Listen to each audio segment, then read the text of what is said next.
across the Tampa Bay area. Now at this point, I am in excruciating pain.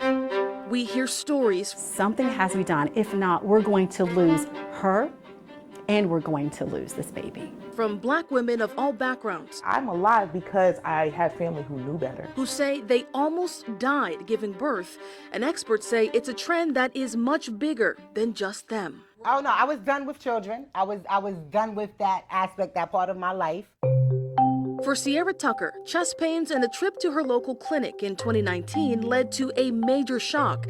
She was 11 weeks pregnant with twins 21 years after having her first baby. I have grandchildren, so I definitely never in a million years thought that I would be having another child. And then 5 weeks later, another shock. I was told then that baby B did not make it. Baby A, which is Javion, consumed or absorbed.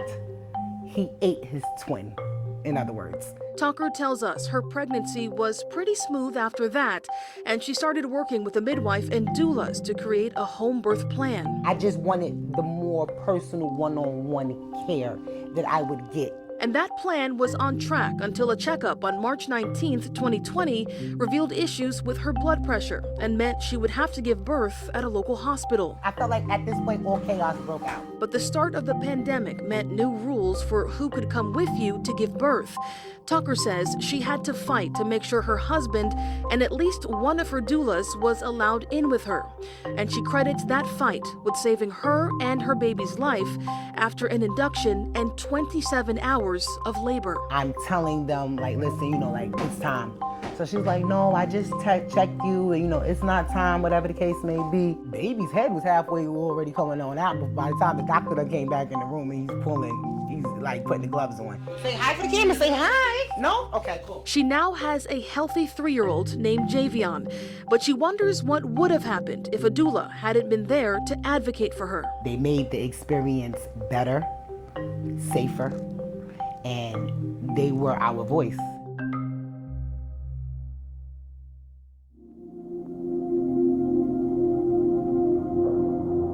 This little handsome fella is called Milo.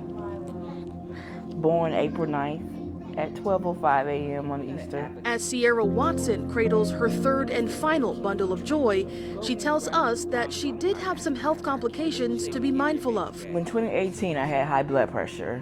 And because of my age, they considered me to be high risk due to my age, as well as I had cardiomyopathy. But she adds that lifestyle changes and a birthing team helped her to manage them.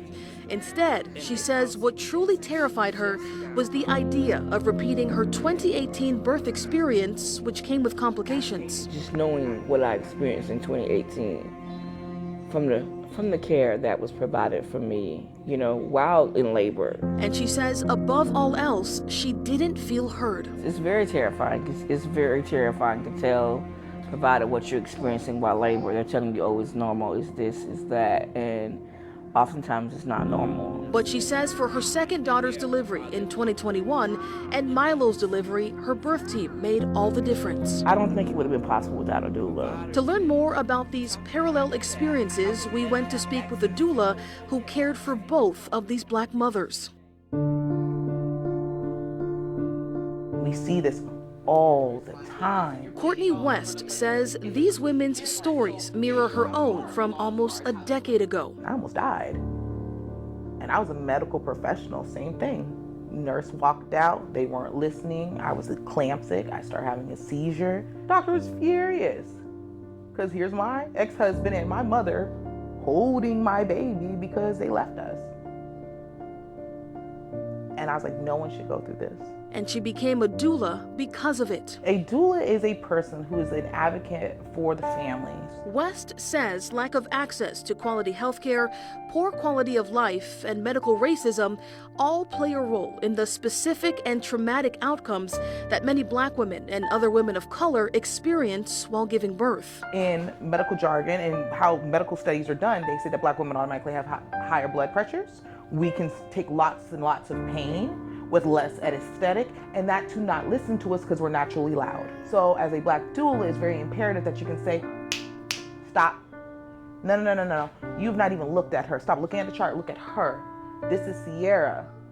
This is not Black mother number 125. This is Sierra. And the latest data shows the problem is getting worse.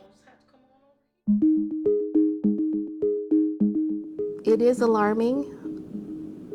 It unfortunately is not new for us.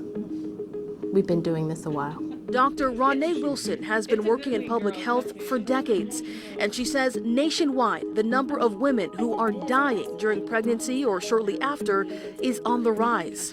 According to national data, in 2019, that number was 754.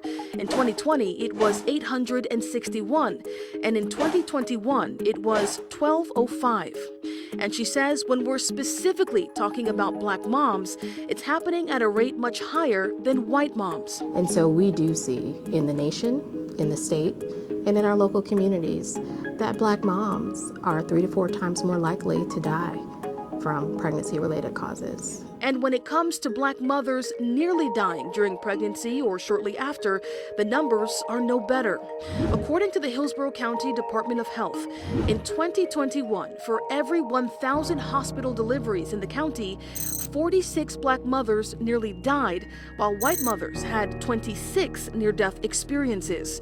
In Pinellas County, those same rates were 53 Black mothers as compared to 27 white mothers having a similar experience.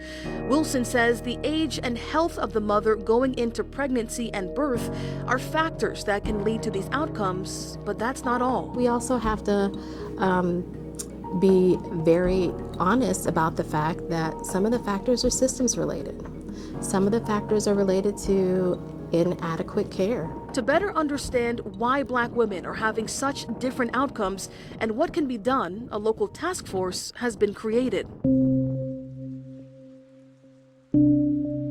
So the Black Infant and Maternal Mortality Task Force began about 2 years ago, and it's a partnership between the Healthy Start Coalition and Reach Up Incorporated. Cherie Wright Jones is on that task force with Dr. Wilson and many others in the community.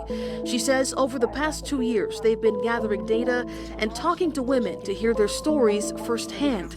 And for her, the biggest takeaway has been what we've heard in our own interviews, that Black women feel unheard. I would say the most key and imperative thing is listening to women and listening to women first. And Wright Jones adds that after listening, they found a pattern of systemic issues that reach far beyond the healthcare system. We are looking to engage everyone in this process because this is just not an issue for healthcare providers.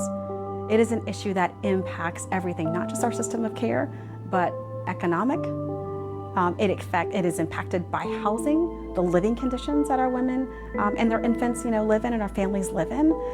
We have to address education as well as family supports. Both Wright Jones and Wilson say to bring those numbers down, the task force will be holding community conversations about the issue, creating programs to help get women healthy before and during pregnancy, and continuing to collect data. Oh, wow. And it's a long-term challenge that they say they're up for tackling. Let me get myself together. Because for them, because it's a passion project for me. This fight is personal. Being a Black educated woman who was married, who had access to private insurance and the best of care, I almost had a poor birth outcome. And so it's critical for me that I speak out about this issue and that I try to ensure that the next generation is healthy. These numbers represent lives lost. They represent families impacted. They represent shifts in our communities, holes that, will never be the same. Reporting with photojournalist Josh Witston, I'm in-depth reporter Rochelle Aline.